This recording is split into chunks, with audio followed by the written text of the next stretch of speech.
Kembali lagi bersama saya Pergi Ahmad Tipaldi. Kali ini kita akan membahas permainan catur kelas internasional, yaitu permainan antara Volugevski melawan Nesmedinov. Ya, Rashid Nesmedinov adalah salah satu pemain catur internasional yang bisa dikatakan memiliki skill hampir sama dengan Mikhail Tal. Ya, dia adalah salah satu master serangan atau master attack dalam catur. Dan kali ini kita akan memperlihatkan salah satu permainan yang sangat fantastis, yaitu permainan ketika dia melawan Volugevski. Kali ini Nesmedinov bermain sebagai hitam dan ya dia memainkan pembukaan Hindia kuno variasi Ukraina, yaitu D4, kuda F6, lalu dilanjutkan dengan variasi Ukraina yaitu L5. Di sini yang jelas ya hitam dan putih melakukan beberapa main line dan akhirnya didapatkan posisi seperti ini. Ya, namanya juga master attack. Di sini Nesmedinov memainkan gajah G4, yaitu menyerang pion di H2 dan F2. Dan sekaligus di sini Nesmedinov memanuver kudanya menuju G5. Setelah putih menjawab kuda F3, kuda E2 yang berniat untuk rokade pendek. Di sini hitam memainkan menteri H4, mengancam pion di F2 dan di H2. Di sini yang jelas putih tidak dapat langsung rokade pendek, karena bakal langsung diskakmat di menteri H2. Ya, jadi di sini Volugevski memainkan kuda G3 untuk melindungi pion di F2. Lalu dengan ide sebelumnya, di sini Nesmedinov memainkan pion E5, kuda L5, dan ya menempatkan kudanya di tempat yang lebih baik, yaitu di petak L5. Dan selanjutnya putih rokade pendek dan di sini hitam memainkan pion F5. Ya, di sini putih memainkan pion F3. Idenya ialah melindungi pion di E4. Lalu setelah memainkan gajah H6 memukul menteri di D2, di sini menteri harus kabur. Dan inilah awal dari serangan Nesmedinov kepada Volugevski. Di sini putih memainkan di sini hitam memainkan pion F4. Pertama-tama ialah dia memukul kuda, dan selanjutnya dia memajukan pion menuju G5. Dan setelah di sini putih memainkan kuda D5, di sini hitam memainkan pion G4. Ya, disinilah awal dari serangan Nesmedinov dimulai. Yang jelas ialah di sini putih tidak bisa sembarang memakan pion di G4, karena pion dapat dimakan oleh kuda, mengancam skakmat di H2, H3, dan lalu memajukan pion di F3.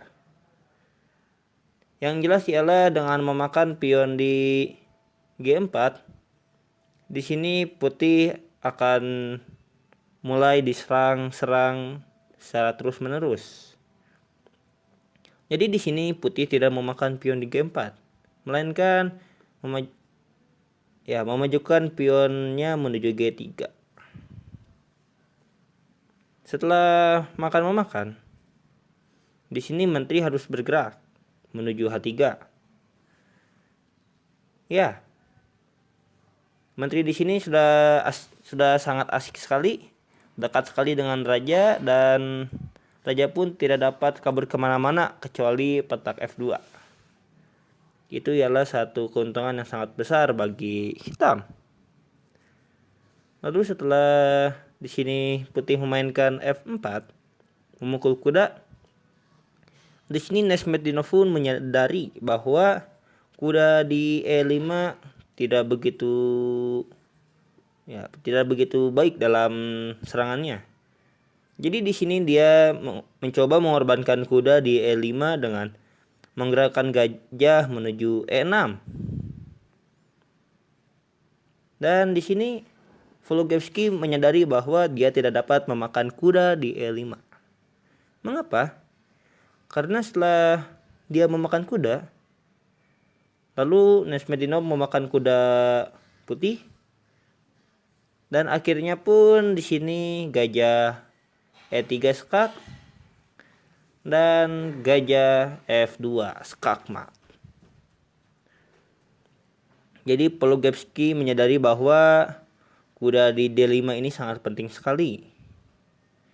Dan dia pun tidak dapat memakan kuda di E5.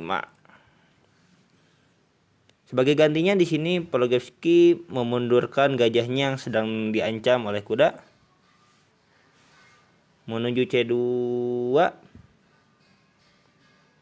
Dan setelah di sini kita memainkan benteng F7 dengan ide benteng F8, di sini putih pun menyadari bahwa dia tidak dapat menyelamatkan rajanya di sayap raja ini.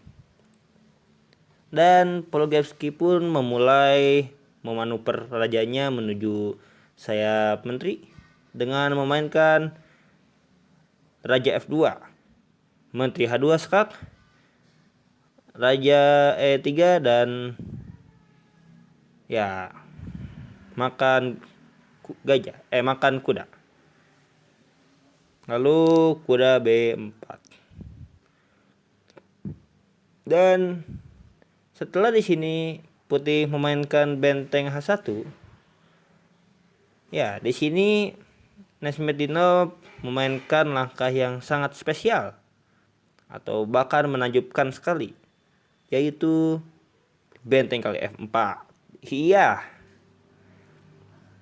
Dan yang jelas ialah di sini Nesmetdinov mengorbankan menterinya di H2.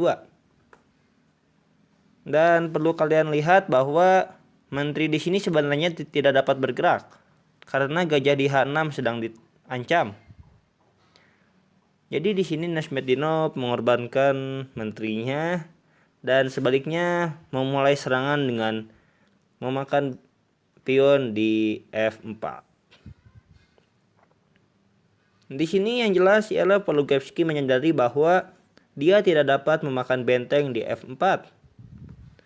Karena apabila dia melakukannya, di sini pion dapat dimakan oleh gajah skak dan gajah di C2 pun dapat dimakan oleh kuda skak. Ajaibnya di sini yang jelas ialah raja tidak dapat bergerak kemana-mana. Setelah kuda kali C2 skak, di sini raja tidak dapat bergerak kemana-mana. Jadi mau tidak mau kuda harus dimakan oleh menteri, yang jelas itu sangat merugikan sekali bagi putih.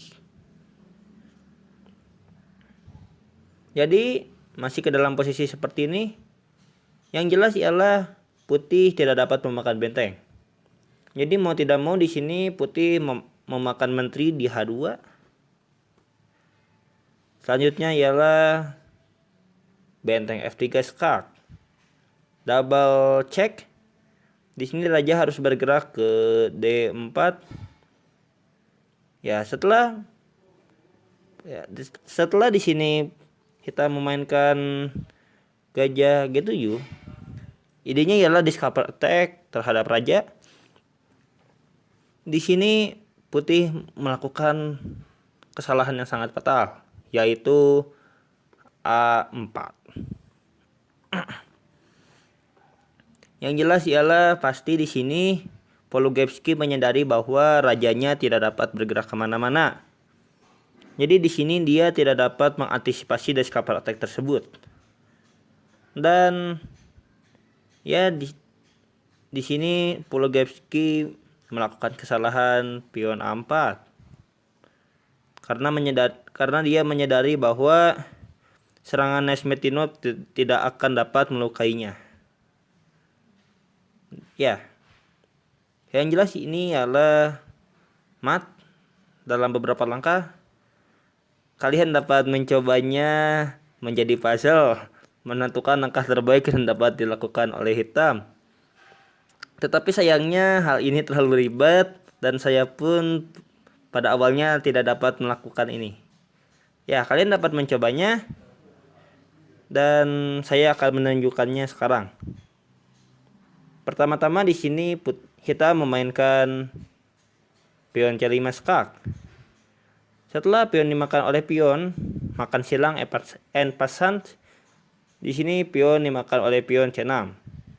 Ancaman mat 1 di C5. Di sini putih harus memainkan gajah D3 dengan terpaksa. Intinya ialah memberi raja ruang untuk bergerak menuju C3. Setelah di sini kuda hitam memakan gajah di D3, skak. Di sini raja harus bergerak ke C4 karena tidak ada petak lagi. Ya, dilanjutkan dengan pion D5 skak, makan dan skak. Di sini raja mau tidak mau harus ke B5. Benteng B8 skak dan kuda C6 skak mat. Iya. Oh tidak, belum. Perlu dilihat bahwa menggerakkan raja akan menghasilkan skak mat di sini. Ya, jadi itulah langkah fantastik yang dilakukan oleh Nesmetinov. Pertama-tama hal yang menakjubkan baginya ialah di sini dia pertama-tama mengorbankan ya menterinya di H2. Dan kedua ialah dia menjebak raja sedemikian rupa.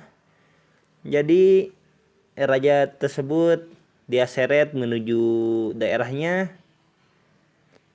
Dan akhirnya dia dapat meskakpatnya dengan sangat mudah. Inilah permainan kelas GM atau Grandmaster.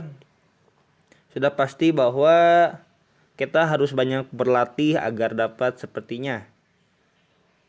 Dan ini adalah salah satu contoh cara menyerang Rashid Nesmetinov. Dan mudah-mudahan hal ini dapat bermanfaat. Terima kasih atas perhatiannya. Mohon maaf bila ada kesalahan. Please subscribe-nya dan sampai jumpa.